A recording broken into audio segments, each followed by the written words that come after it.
Hi guys, John Florez again, part 2 in my life experience retrospective. This is kind of a fun one. Remember, I'm not offering anything that says that this relates to you. I'm just giving you stuff to think about, or at least enjoy my stories about what happened to me. Okay, this one's about destiny, predestination, fate, and luck. All of the above, or none of the above? Do you believe in them or not believe in them? Frankly, for me, I don't know. The older I get, the less I know. All I know is to just sit back and watch it happen. Let's begin with a really interesting story from when I was still a senior at ASU doing some outside record productions while ditching schools. And I was at the Playboy Club in Phoenix where my friend was the drummer in the jazz trio. So, okay, they took a break. I stood with them at the back of the main room where a Dr. Richard Ireland, who's a psychic that had been on the Today Show, or on the Tonight Show, was appearing, and he was blindfolded and, oh my goodness, couldn't see a thing. And there was a basket of questions that had been submitted on these little strips of paper by members of the audience. Well, I hadn't submitted one, and I'm just with the band standing by the back door. And as the set is ready to begin again for the band, I begin to leave, and I hear John from Dr. Ireland. And I keep walking, and he says, "No, John Florez." Remember, this guy's blindfolded. I don't know anything about psychics. I don't know anything about anything. But obviously, he called my name, so I stood there, and he said, "You're going to have a job as a record producer for a major label starting this fall. There's going to be a meeting with 2 older gentlemen and you will be offered this assignment." I thought, oh my goodness, I'm not even circulating for work in either city. I've dropped off some demos just saying, here's what I do, but that's the extent of that. How far off can this guy be? Well, in fact, that's precisely what happened. A few months later, I was in LA doing a session while ditching school for a couple of days, and I got a call to go meet with Joe Reisman, the head of RCA A&R, and I was offered my job. Now, you must understand, there were people on both coasts interviewing for that job. I'm going to school. I'm a senior at ASU. I don't even know that job exists, let alone the fact that what does a staff record producer do? I don't know. I was just in having fun making records with some friends of mine over the past, couple of years prior to that. That's it. I never anticipated, a corporate job? And my job was to listen to tunes and find acts and produce records. I thought, my goodness. And here are people coming to my office after I got that job saying, how did you get this? We were interviewing for this. You were going to school. How did you get this job? And I said, I don't know. So that's story number 1. And I'm telling you, destiny, fate, predestination, luck, all of the above, good timing, I don't know, because I wasn't even aware that I was in the job arena at that point. I was still a student. So if we go to part 2, when the record career ended, I had gone to career counseling saying, what do I do now? And it was rather expensive in Westwood, California. And they said I should be a therapist. And I said, well, what do you think I've been doing for the last decade and a half with my artists? I'm basically their therapist. I'm their mom, their dad, their friend, their confidant, their therapist. But that just didn't feel right. And so, I don't know, I was in a Nashville airport bookstore, and there's a $9.99 book that said, find your perfect career, fill out these questions, and when you're through, we'll tell you what your perfect career is. And I thought, yeah, I've just spent a few $1,000s to find out I should be a therapist, and I'm not interested. But I bought the book, I got on the flight, I answered all the questions, I totaled them all up, and the bottom line was, the book said, computers. Well, here we go again. Just like the RCA job, frankly. I don't know anything about computers. I'm not circulating in computers. How would I possibly go into an arena I know absolutely nothing about? Okay, well, I'm in LA and I'm kind of on the side producing a couple of privately funded things. That's the Outside Money chapter that I told you about, that went on for several years actually. But I was producing an outside artist and looking for a day job. And in the LA Times, there was this classified that said computer salesperson. Now, the first thing that came to mind was, first, I'm not a salesperson. I'm the worst salesman in the world. That's why people didn't want to buy my stuff. I didn't schmooze properly. I just wasn't one of the gang, etc. And I didn't know much about computers. But I thought, I need a day job. Maybe I'll learn.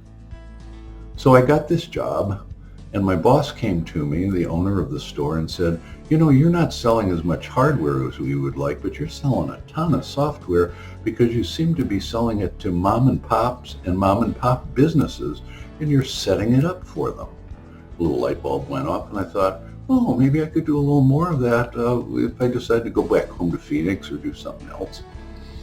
So in fact, that's what happened. I came back to Phoenix. I began doing work for a company called Software City here. I wasn't employed by them, but they gave me the outside work, and I would go demonstrate software to mom and pops companies, and then install it for them once they purchased it, train them how to use it.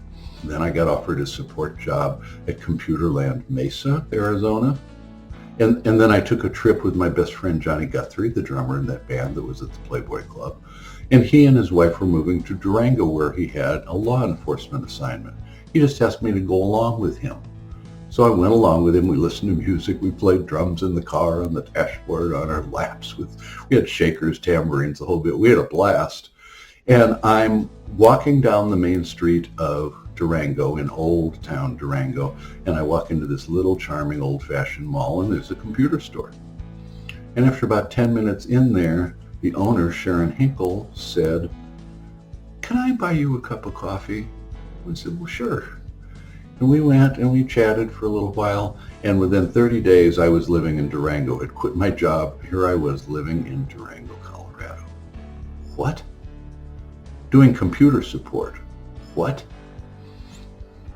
Okay, so while I'm there during this gig, someone calls and says, "Hi, John, I'm Tom Vallely, and I have some computer issues I need you to deal with, and I live here at Edgemont Ranch, where you live."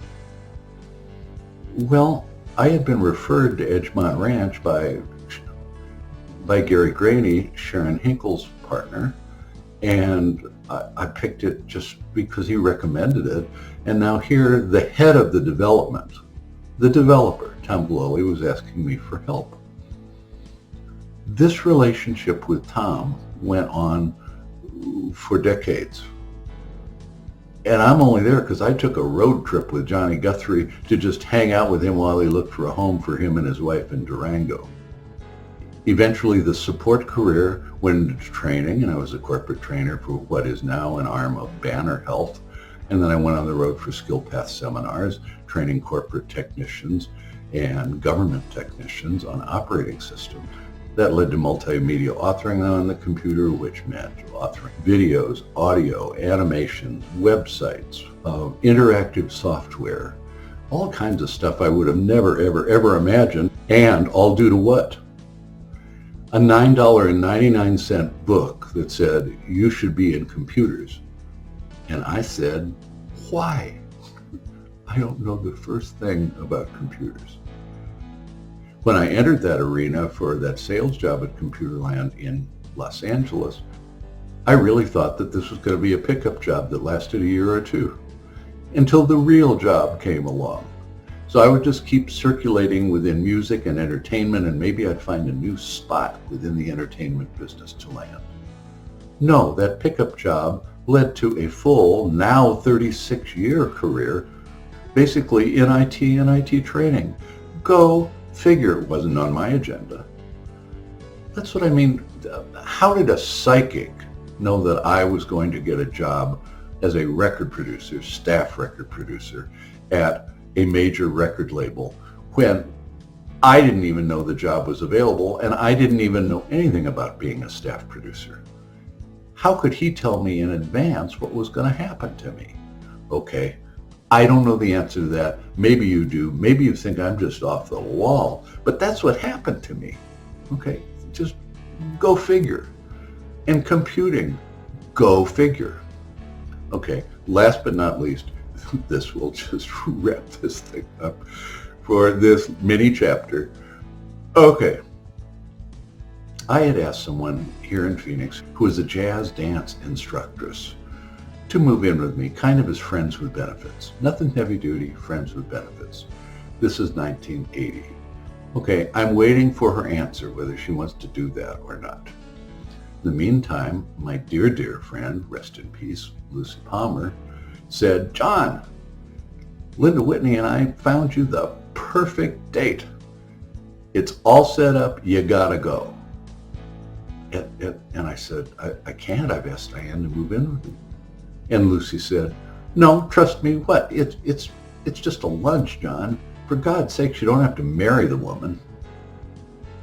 Yes, I did. I went on that lunch that I didn't want to go on. Well, what was on my mind was this person getting ready to move in with me. What is this? Okay, so are these three events and many others in my professional and personal life predestined? I don't know. Are they my destiny for this lifetime? I don't know. Are they fated? I don't know. Are they lucky, being in the right place at the right time? Yeah, that one I'm pretty sure plays pretty heavily into it. That's the only one that I can say, yeah, there's a bit of that, I'm sure. Other than that, I'm clueless. And I would love to know your opinion on this. But I would love to know your opinion on this stuff because, frankly, I don't have a clue what's going on. Okay, all I know is that what I told you in chapter 1 is this surrender to life's flow. You surrender to it, and it takes you where it's going to take you, kind of like the river of life. And yes, you can say, no, I'm not going to go there. And the energy will redirect itself to somewhere else, or in a matter of time may even bring you back to that same decision later on. Who knows? But the surrender aspect is the main thing that has defined my lifetime. And you say, John, you weren't in control. No, I wasn't. You're a record producer. You're into control. Yeah, I am. I like everything to be just so. I want the studio I want. I want the song I want. I want the players I want. I want the engineer I want. I want the arranger-composer I want. I want all that. And I want to control that. I mean, sometimes I might not get the drummer I want on a specific session or something like that, but for the most part, I'm controlling this puppy. And I controlled a lot of puppies for the 18 years. And then computing, oh my God, what are you doing? You're setting everything up. You're in control. You're doing menus, you're doing selections, you're doing where data is stored, you're doing backups, you're there in your own world making sure that everything is in order again, that everything is just the way you want it. Yeah, I'm into control, but in terms of the big life moments, no, I'm not. I don't know who is. I'll go into another chapter. Now, I'll do it now. I was raised by an atheist father and a agnostic, maybe Christian-leaning mother, and I grew up an agnostic until the mid-'80s. And here's another one of these moments. My ex-wife, Mary Mather, the one who I went on the date with that I didn't want to go on while I was asking the other person to move in with me, she said, John, the only thing is you've never looked into spirituality. And in typical John style, I said, yeah, and I don't really think I'm interested in that. Well, in fact, thanks to Mary Mather planting the seed, I now totally believe that there is a divine intelligence. I don't know whether that's God, I don't know whether that's Jesus, I don't know what in the world it is. I don't know, it's probably not even a person, it's probably just a divine intelligence, an all-knowing energy that just directs this planet and gave us the free will to, pardon the expression, no, I'll clean it up, mess it up. The energy gave us the free will to mess up our lives if we choose to. And that's the tie into the next chapter, which is cleaning the clutter and the chaos out of your life. Okay, but in the meantime, thanks for watching. Take care.